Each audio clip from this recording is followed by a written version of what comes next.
দেখো, আগের দিন আমরা ক্লাস 8-এর এই 5-এর দাগের পূর্ব পাঠের অনুশীলনীর প্রথম অধ্যায় পূর্ব পাঠের অনুশীলনীর 5-এর দাগের অঙ্কটা করেছিলাম। এরপরে আজকে আমরা এই 6-এর দাগের অঙ্কটা করব। এটারই একটা পার্ট বটে। তো এইটা ছিল রাস্তাটা ভিতরে ছিল, তাহলে রাস্তাটা যদি বাইরের দিকে 3 মিটার হয় তাহলে তখন কি হবে। তাহলে মনে করো আমরা একটা আয়তাকার চিত্র আঁকবো। আয়তাকার চিত্র এঁকে এটা দৈর্ঘ্য ছিল 40, এখানে দেওয়া আছে দৈর্ঘ্য 40 আর প্রস্থ 20। তাহলে এটা দৈর্ঘ্য 40 ছিল আর প্রস্থ 20 ছিল, তাই তো। এরপরে বলছে এর বাইরের দিকে, আগের দিকে ছিল ভিতরের রাস্তা, এবার বলছে বাইরের দিকে যদি আমরা 3 মিটার রাস্তা তৈরি করি, ছবিটা একটু ভালো করে আঁকতে হবে, মোটামুটি হলো। যদি আমরা এই বাইরের দিকে যদি 3 মিটার রাস্তা তৈরি করি বাড়তি, তাহলে তখন কি হবে, ক্ষেত্রফলের কি পরিবর্তন হবে। মনে করো আগে লিখব যে খেলার মাঠের বাইরে চারদিকে 3 মিটার রাস্তা থাকতো, তখন একই রাস্তা তৈরি করতে কত টাকা খরচা হতো, কত করে 95 টাকা করে পড়েছিল। তাহলে আমরা লিখব যে খেলার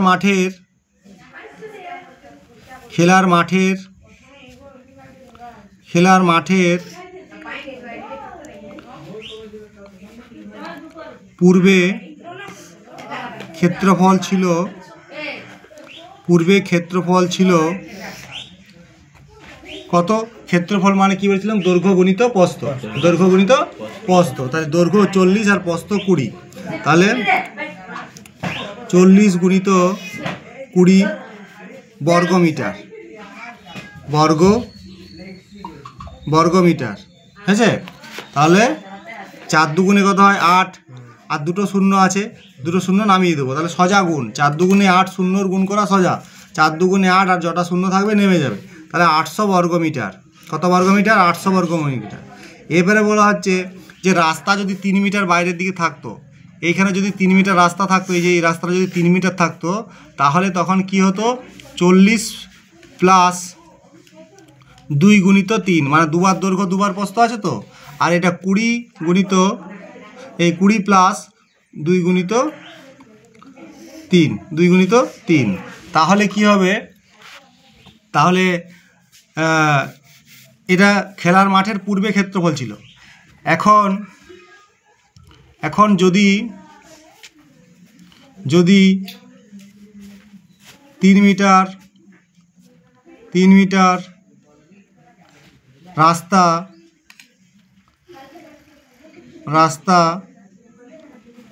মাঠের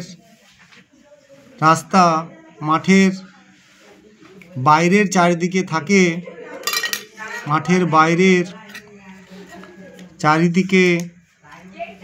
চারিদিকে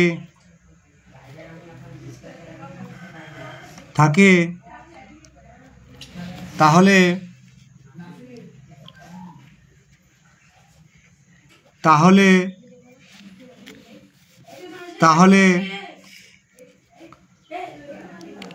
ক্ষেত্রফল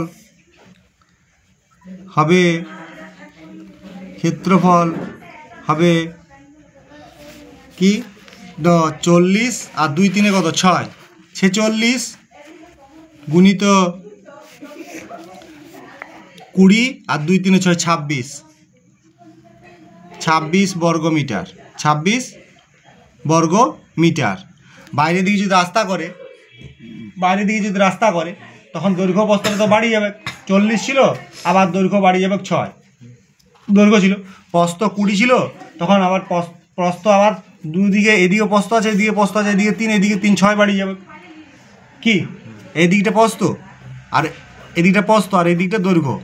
তাহলে এদিকে ধরলো 40 করে আছে, তা দুদিকে যদি 3, এদিকে 3 এদিকে 3 যদি বাড়ে, তাহলে 3 3 কত বাড়ে 6, তাহলে 46 হয়ে গেল। ওইরকম অনুরূপভাবে এদিক 20 আছে প্রস্থ, যদি দুই পাশে যদি 3 3 করে বাড়ে, তাহলে কত 26 বাড়ে, 26 হয়ে যাবে।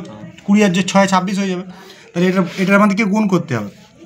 সমান হবে 46 গুণিত 26, 6 6 36, 6 4 24, 24 আর 3 27, 2 6 12, 2 4 8 আর হাতে রেখে 9 6 9 11, তাহলে 1196 বর্গ মিটার, 1196 বর্গ মিটার। তাহলে এটা রাস্তা সহ ক্ষেত্রফল হয়ে গেল। তাহলে রাস্তার ক্ষেত্রফল হবে এটা বিয়োগ এইটা, অতএব রাস্তাটির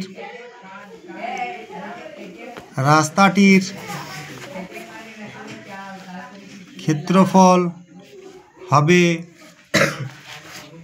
এটা আগে ছিল, এটা রাস্তা বাদে ছিল, আগে পূর্বে যখন এই ছোটো ক্ষেত্রফলটা ছিল মাঠটার, তখন এটা ক্ষেত্রফল হয়েছে, যখন মাঠটা আরও বাড়াইলো রাস্তা তখন ক্ষেত্রফল এইটা হলো।